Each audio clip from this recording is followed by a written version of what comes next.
Hello Ninjas, this is Peter Parnegg with your weekly Ninja Action Tip. One of the things I loved most about Ninja when I attended my very first installation in 2009 was the respect that Ninjas show to our clients.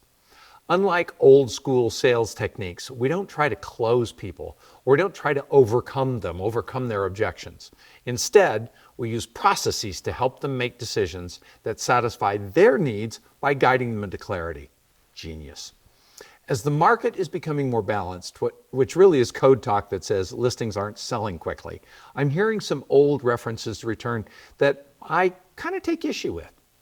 When a seller pushes against pricing, as an industry, we'll often say things like, well, that seller is unrealistic, or I have an unreasonable seller, or even I have an unmotivated seller.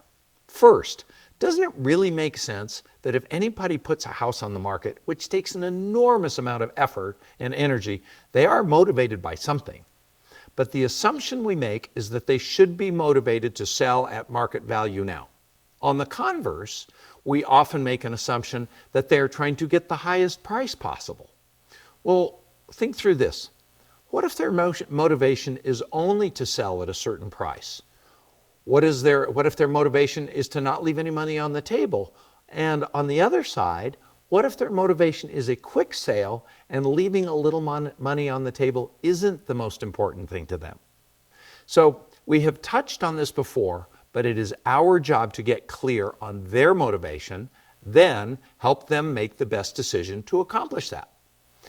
What we're doing now in our listing consultations is we are asking this question directly.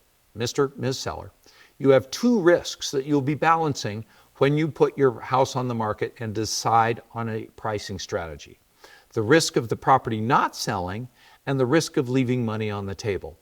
Which of those two risks gives you greater concern?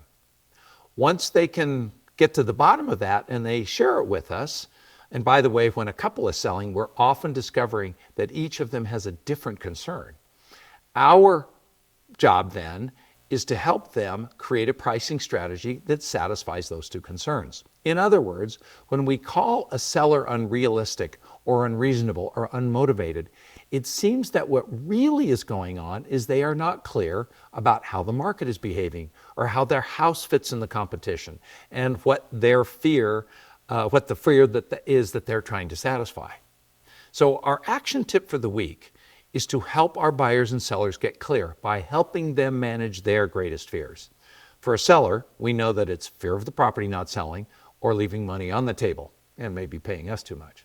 For a buyer, it's fear of missing something, losing something they fall in love with, fear of paying too much, and fear of buying a house with a problem. So let's change the script going forward from things like unreasonable or unmotivated to unclear yet. And our job is to help them create clarity. Have a great week. See you next week. Thanks for being on the Ninja Path with us.